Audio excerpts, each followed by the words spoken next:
نحمده ونصلي على رسوله الكريم أما بعد فأعوذ بالله من الشيطان الرجيم بسم الله الرحمن الرحيم لقد من الله على المؤمنين إذ بعث فيهم رسولا من أنفسهم يتلو عليهم آياته ويزكيهم ويعلمهم الكتاب والحكمة وإن كانوا من قبل لفي ضلال مبين۔ تحقیق اللہ تعالیٰ نے مومنوں پر یہ احسان کیا ہے کہ انہی میں سے ایک رسول بھیجا، یتلو علیہم آیاتہ، وہ ان پر اس کی آیات کی تلاوت کرتا ہے، ویزکیہم، اور ان کا تزکیہ نفس کرتا ہے، ویعلمہم الکتاب والحکمہ، اور کتاب و حکمت کی انہیں تعلیم دیتا ہے، وإن كانوا من قبل لفی ضلال مبین، اور بے شک وہ اس سے پہلے کھلی گمراہی میں تھے۔ یہ آیت کریمہ اس سے پہلے وما کان لنبی ان یغل ومن یغل یأت بما غل یوم القیامہ، کہ نبی کا خیانت کرنا یہ ممکن ہی نہیں ہے، یہ آپ پہلے سن چکے ہیں۔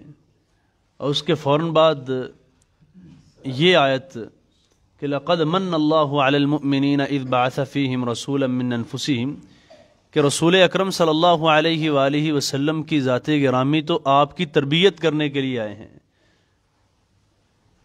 تو وہ خائن کیسے ہو سکتے ہیں؟ اس آیت کریمہ سے تین باتیں بنیادی طور پہ جو ثابت ہوتی ہیں۔ سب سے پہلی بات یہ ہے کہ رسول اللہ صلی اللہ علیہ وآلہ وسلم کی ذات گرامی بشر ہیں، انسان ہیں، نہ کہ نور ہیں۔ اذ بعث فیہم رسولا من انفسہم، اللہ خالق و مالک نے ایک نبی اور ایک رسول بھیجا ہے، من انفسہم، جو تمہارے اندر سے ہے، تمہیں میں سے ہے، عربی ہے، قریشی ہے۔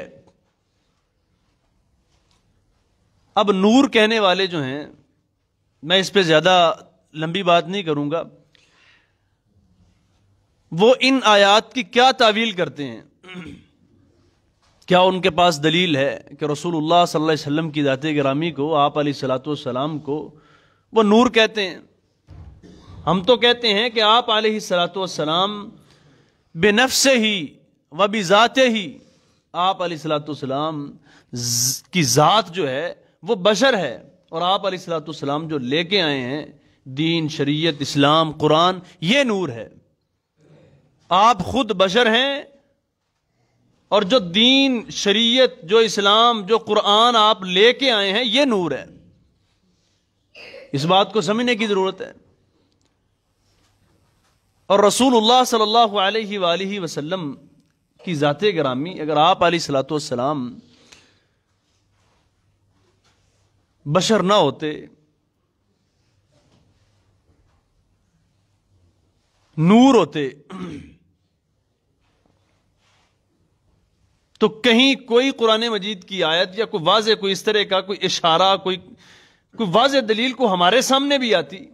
اس طرح کے تو بہت سارے دلائل ہیں ہمارے پاس کہ رسول اللہ صلی اللہ علیہ وسلم کی ذات گرامی جو ہیں وہ بشر ہیں۔ قل انما انا بشر مثلکم لیاکلون الطعام ویمشون فی الاسواق وما ارسلنا من قبلک الا رجالا نوحی، یہ بہت ساری قرآن مجید کی آیات ہیں جو جتنے بھی نبی آئے ہیں ان سب کے لیے بطور دلیل یہ کہ جتنے بھی نبی تھے سارے اللہ خالق و عورت کو نبی نہیں بنایا، مرد ہی سارے آئے ہیں، الا رجالا نوحی۔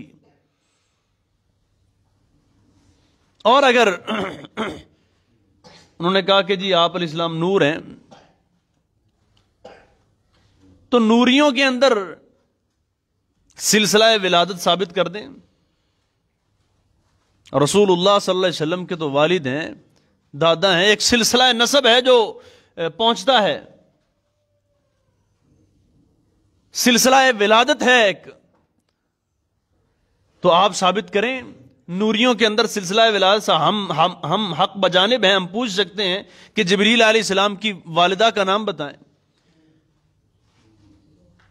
کسی بھی فرشتے کا نام لے کے ہم پوچھ سکتے ہیں اس کے والد کا، اس کی والدہ کا نام بتائیں۔ سلسلہ ولادت، سلسلہ نسب نوریوں میں ہے ہی نہیں، تو بشر میں ہے۔ انسانوں میں ہے۔ تو سب سے پہلی بات تو اس آیت سے یہ ثابت ہوئی کہ رسول اللہ صلی اللہ علیہ وسلم کی ذات گرامی، آپ انسان ہیں، بشر ہیں، آپ نور نہیں ہیں۔ اور کوئی شخص اگر یہ سمجھتا ہے کہ بشر جو ہے اس کا مقام، مرتبہ، درجہ کم ہے اور نور کا زیادہ ہے، یہ بھی اس کی غلط فہمی ہے۔ وَلَقَدْ كَرَّمْنَا بَنِي آدم، اللہ فرماتے ہیں قرآن مجید کی آیت ہے، ہم نے بنی آدم کو عزت اور احترام سے بخشا ہے۔ اور 4 قسمیں والتین والزیتون وطور سینین وہذا البلد الامین، 4 قسمیں کھا کے اللہ نے کیا فرمایا؟ لقد خلقنا الانسان فی احسن تقویم، انسان کو بڑا اچھا بنایا ہے۔ اور فرشتوں کا سجدہ کرنا انسان کو یہ واضح طور پہ بتا رہا ہے کہ بھائی جو انسان ہے اس کا مقام اور مرتبہ فرشتوں سے بھی زیادہ ہے، نوری مخلوق سے بھی زیادہ ہے۔ اب اگلی بات، رسول اللہ صلی اللہ علیہ وآلہ وسلم کی بعثت کا مقصد کیا ہے؟ آپ علیہ الصلوۃ والسلام کیوں مبعوث کیے گئے؟ پچھلے جو مہینہ تھا ربیع الاول کا، رسول اللہ صلی اللہ علیہ وسلم کی آمد کا مہینہ تھا۔ اگرچہ تاریخ میں اختلاف ہے اور اختلاف کثیر ہے، جس پہ امت کا جو ہے نا اجماع وہ ممکن نہیں ہے۔ رسول اللہ صلی اللہ علیہ وسلم کی مہینہ جو ہے اس میں اختلاف کم ہے کہ ربیع الاول کا ہی مہینہ ہے۔ اب اس موقع پر یہ بیان ہونا چاہیے تھا کہ رسول اللہ صلی اللہ علیہ وسلم کی بعثت کا مقصد کیا، آپ کیوں تشریف لائے ہیں؟ یتلو علیہم آیاتہ ویزکیہم ویعلمہم الکتاب والحکمہ، آپ علیہ الصلوۃ والسلام کو اللہ خالق و مالک نے مبعوث فرمایا، بھیجا اس لیے کہ قرآن مجید کی آیات کی تلاوت کریں، پڑھ پڑھ کے سنائیں، وَيُزَكِّيهِمْ، ان کا تزکیہ نفس کریں، اخلاقیات کو دیکھیں، ان کے کردار کو درست کریں۔ تزکیہ نفس میں وہ انسان کے سارے اخلاق جو بدتر ہیں، جس کو ہم کہہ سکتے ہیں کہ رذائل، ان کو درست کریں۔ آپ علیہ الصلوۃ والسلام کی آمد سے پہلے کیا ماحول تھا اور کس قدر انسانیت ذلت و رسوائی کی پسپائی میں گر چکی تھی۔ عورت جو ہے اس کو ایک بازار میں بیچنے خریدنے کی ایک پروڈکٹ سمجھا جاتا تھا، یہ ایک خریدنے اور بیچنے کی چیز ہے۔ رسول اللہ صلی اللہ علیہ وسلم کی ذات گرامی نے آ کے بتایا کہ عورت کیا ہے، ماں کے روپ میں ہو تو کیا ہے، بہن کے روپ میں ہو تو کیا ہے، بیوی کے روپ میں ہو تو کیا ہے، بیٹی کے روپ میں ہو تو کیا ہے۔ عورت کی عزت، عورت کا احترام حقیقت میں اسلام نے دیا ہے۔ وَيُعَلِّمُهُمُ الْكِتَابَ وَالْحِكْمَةَ، کتاب و حکمت کی تعلیم دے ان کو۔ یہ ہے رسول اللہ صلی اللہ علیہ وسلم کی آمد کا مقصد، جسے آج ہم بھول چکے ہیں۔ تیسری اور جو اہم بات اس آیت کریمہ سے ثابت ہوتی ہے، وہ ان لوگوں کی تردید ہے، ان لوگوں کا رد ہے جو یہ کہتے ہیں کہ رسول اللہ صلی اللہ علیہ وسلم تو ایک پیغامبر ہیں، ایک پیغام لانے والے ہیں، بس ان کی حیثیت معاذ اللہ استغفر اللہ ایک چٹھی رساں جو ہے نا اس جیسی ہے، کہ وہ قرآن مجید لے آئے، اب ان کا کام ختم ہے بس۔ اور یہ وہی لوگ ہیں جو حدیث کی جتنی کتابیں ہیں، ان ساری کتابوں کو کہتے ہیں یہ تاریخ کی کتابیں ہیں۔ تاریخ کی کیا حیثیت ہے؟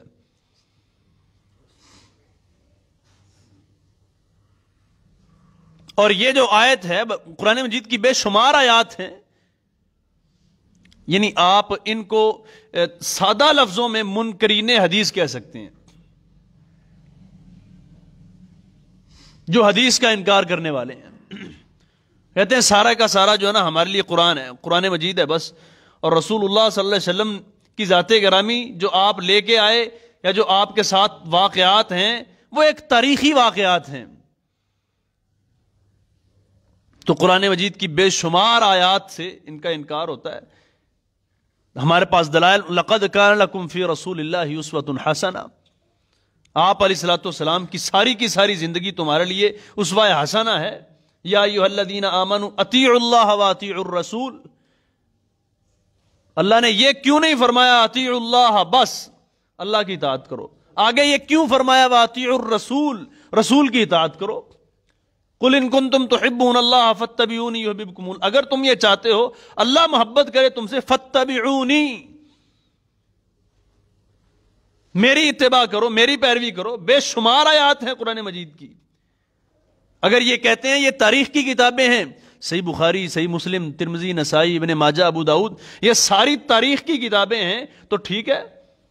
ہم ایسے کرتے ہیں، یہ تاریخ کی کتابوں کی آپ کے ہاں کوئی حیثیت نہیں ہے، ایک سائڈ پہ رکھ دیتے ہیں. آپ کے سامنے ہم قرآن رکھتے ہیں، یہ قرآن پکڑیے اور بتائیے نماز کیسے پڑھنی ہے.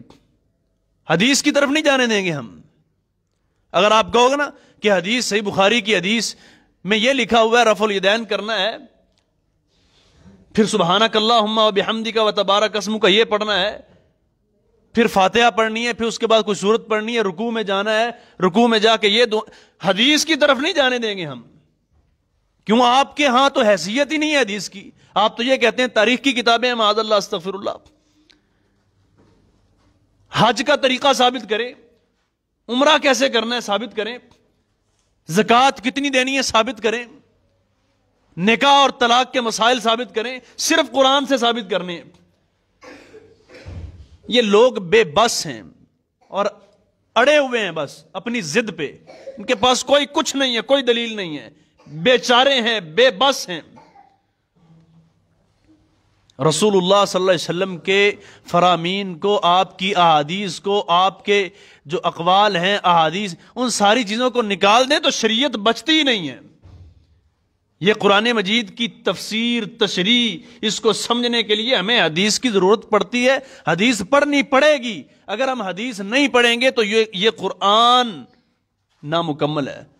یہ کوئی بہت بڑی بات نہیں میں کر رہا، کوئی مبالغہ نہیں ہے. یہ قرآن نامکمل ہے حدیث کے بغیر. اگر کوئی بندہ اس پہ چیلنج کرنا چاہتا ہے تو کرے. یہ قرآن نامکمل ہے حدیث کے بغیر. اگر ہم حدیث کو چھوڑ دیں، اس قرآن اکیلے کو لے لیں، تو اس کا مطلب یہ ہے کہ ہم نے پورے کا پورا دین چھوڑ دیا ہے، شریعت چھوڑ دی ہے. صحابہ کو سمجھ نہیں آتی تھی. یا رسول اللہ صلی اللہ علیہ وسلم عربی دان تھے، جاننے والے تھے، سب کچھ تھا. یا رسول اللہ صلی اللہ علیہ وسلم اس آیت کی سمجھ نہیں آئی، آپ سمجھا دیں، آپ بتا دیں. وہ عربی جاننے والے جن کے ہوتے ہوئے قرآن نازل ہوتا رہا، وہ نہیں جانتے تھے. اور آج ہمیں حدیث کو چھوڑ کے قرآن کو سمجھنے کی جو نا وہ بہت بڑی سمجھ آ گئی آپ کو. انا للہ و انا الیہ راجعون. اللہ تعالیٰ سے دعا کرتا ہوں اللہ تعالیٰ ہم سب کو دین حق کی سمجھ عطا فرمائے. وما علی الا البلاغ.